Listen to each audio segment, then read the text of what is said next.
So I find a lot of people basically know a little bit about Kontakt depending on what their needs are, how they first learn the program. I also find the interface to be not user-friendly, but there's a lot hidden in here. You'll learn a few tricks you didn't know if you stick with me. Let's add a single instrument right now. So this is the C3 organ. We're looking at the performance view, or PV. You can see that in that teeny button, and that means that the instrument's performance view is expanded. So here are the controls. First off, there's the patch name. So I'm going to be having delusions of grandeur as I do. I'm going to name it C3 Read. Actually, not really. I'm going to hit the escape key, but you can rename it and you can save it under a new name. So this is the info window right here. And this is the snapshot window, which we're going to come back to in 1 second. Now, in the info window, we see the output. And if you have an interface with a lot of channels, you'll see them here. But this is just a 2-channel interface. And then the MIDI channel and port. So right now, this is on port A, channel 1. And here are voices. If you see I hit the on-screen keyboard, the voices go up. The meters are moving. I'm seeing that I'm receiving MIDI in that little round MIDI DIN looking thing. And here are the maximum number of addressable voices. So if you were making big chords, you'd want this number high. If you're trying to save CPU or your bandwidth, then you would want it a little lower. And this is the memory that this sample set takes up. Right now it's 10.4 megabytes. All right, snapshots. So here's the snapshot window. First off, let's save the default patch. And this is how it comes out of the box. And so I'm going to hit this little floppy disk icon. It's interesting how much they like these old things. And I'm going to call it, I mean, who knows what a floppy disk is these days. All right, I'm going to call that default, right? So that is how it came out of the box. Now let's tweak the sound a little bit. I am going to turn the percussion on. I'm going to go to 3rd order harmonics. I'm going to up the vibrato. I'm going to up the sound. The rotator, I like it on, but let's make the speed fast. We'll turn up the rotator balance. Drive, let's crank it. Let's crank the amount of the reverb, and this is going to give us that full soap opera sound, which you're not going to hear, but you can appreciate it. Now I'm going to do this, and I don't want to go over the default sound. I'm going to call it soap opera. Okay. Now, as you can see, I can pick between the two. So when I go back to the default, you look at the master FX, that sound button, the drive, they all go back to where they were. And then soap opera, bam, like that. All right, so let's go through a couple more things here. Now, you remember snapshots would save the stuff in the instrument controls, but it won't save certain things, one of which is the solo button. As you can see, when I solo one instrument, it mutes all the others in a rack, in a given rack. A mute just takes the one instrument out, but doesn't change the status of any of the rest. Then there's tune.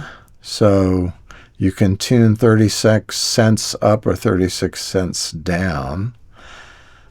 And by the way, command click takes something back to its default. And this is the pans. You can pan 100% left, 100% right. Command click to go back to the center. And you can go up to 12 dB of gain or down to minus infinity. Command click to go to whatever the default is, which in this case is -6. And the reason why it's -6 is because when you have a lot of instruments in a rack, it's going to get hotter than any one instrument is. So that is kind of a limit that you set. You can set that in the preferences. Now right here I have the fader and the DAW for this, and you can see that this volume right here, command click again to go back to its beginning, is affected by this. And when you have this fader all the way up, it's at whatever that predetermined level is, which in this case is -6. And likewise, the pan knob here will affect this panning. And then you notice when MIDI information is being received, it will light this little vestigial kind of thing, because all MIDI is USB now mostly, right? So this is really great if you, say you're a keyboard player and you have an organ, the sound you like, and you want to get different qualities out of that organ, because it's going to be the same sample set you're using in a snapshot, because it's different states of the same instrument and not a bunch of different instruments. Later we'll talk about how to do a bunch of different instruments. The other thing I should say is, according to my research for this video, these snapshot changes are addressed in alphabetical order with patch change messages. Now this is where it gets confusing. You get 4 ports per rack. Now, in each group here are the groups. 1 through 16, 17 through 32, 33 through 48, and 49 through 64. Now, in most DAWs, as you can see when I pull up this, the only port that works with the DAW is port A.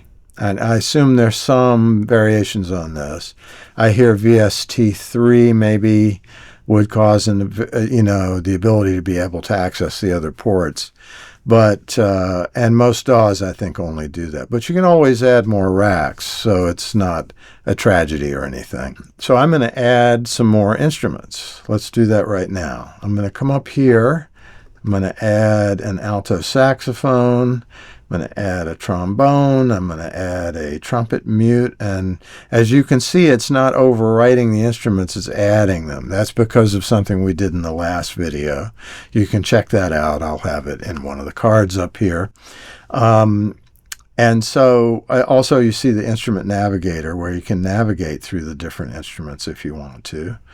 Or you can minimize them a couple of different ways. One is that if you go and eliminate the performance view, you will still see most of the info section and a bigger version of these meters and the pan and the volume. If you do the minus sign, then you'll see just a little bit, just enough to see that the meters are moving.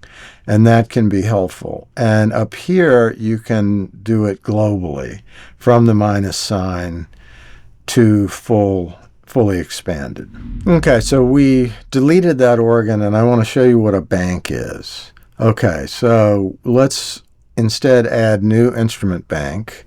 And this is unexciting looking, but if you look at the gear in most of these other instruments, it's going to give you things like a place to map samples and those kinds of tweaky things I don't do a whole lot. But here you see that there are basically numbered slots. And this is a place where you can have a bank of similar instruments and a couple of use cases. So there are, say, a string, say a violin, right? Violins have pizzicato where they pluck. They have legato where they bow like that. They have marcato where they hit it quickly, right? There's a lot of different things you can do with the string. Each one is its own instrument. The pizzicato is its own instrument. The legato is its own instrument. So here I have slots for up to 128 instruments. They are all the way down to there. And so you can have a lot of different articulations on a single instrument. And then you would actually use a patch change, patch 1, patch 2, patch 3, patch 4, etc., to choose the instrument, and you can go between those instruments. This is different than snapshots, because a snapshot is where you have one instrument, and that instrument is something that can produce different sounds, like the organ we looked at, and you want to have a snapshot where the reverb is turned up, or where the rotator is at a faster setting, or whatever you want. This allows you to have actual different instruments. So string libraries a lot of times have all this already in place, the articulations, and they make it easy for you to do that. But let's say you're a keyboard player and you want to have some different instruments available. But let's say you want a good piano and then you want a Rhodes electric piano, and then you want a clavinet, and then you want an organ, then you want a glockenspiel, whatever. You know, you can get all those and put them into your own bank and then have them available on patch changes so you can change back and forth. So let's talk about Purge. Now, Purge will unload unused samples.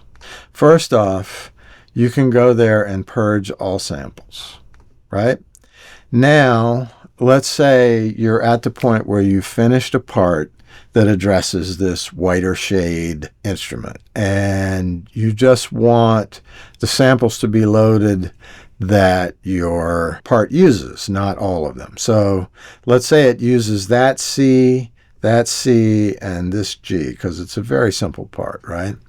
So you'll notice that it has loaded far less in memory than it would need to load the whole instrument. We have 178.45 kilobytes, which is not a heck of a lot. If I go back here and reload all the samples, you can see that it's 10 megabytes, so that's much bigger. So if you have a gigantic session, if you need to cut down some of the strain on your computer, this is a great way to do it. Now, keep in mind, you can't lock Purge. So if you decide to rip through Fur Elise in between takes or something like that, all those samples will be reloaded after that. But keep in mind that even though you can't lock Purge, you can also restrict the range. So if I open the gear icon, I go to Instrument Options, and I'm looking at Instrument, and it gives me a key range.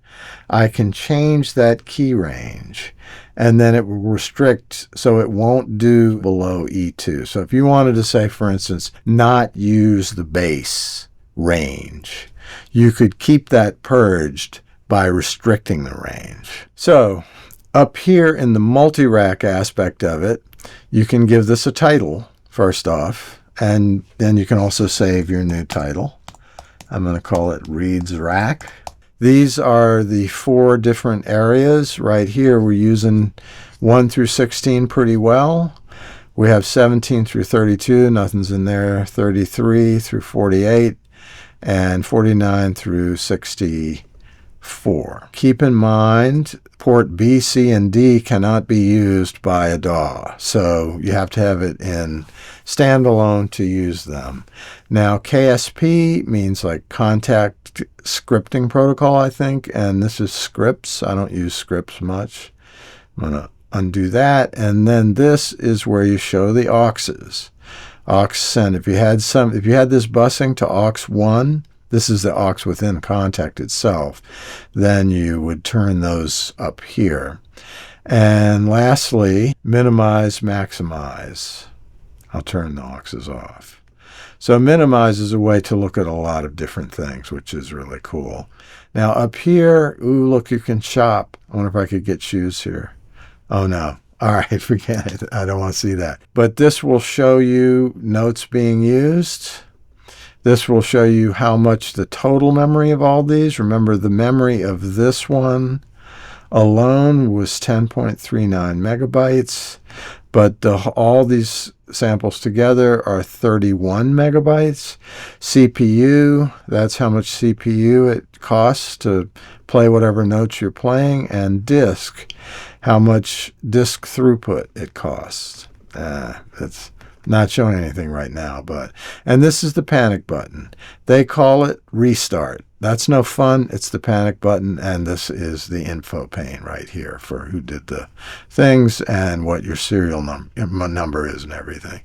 Here are the contact menus. We went over these last time, and this is the DAWs menus. So this is the instrument menu. This is the insert menu. This is the instrument chooser. This is the preset menu. You can save the presets and put them here. We're going to talk about saving next time.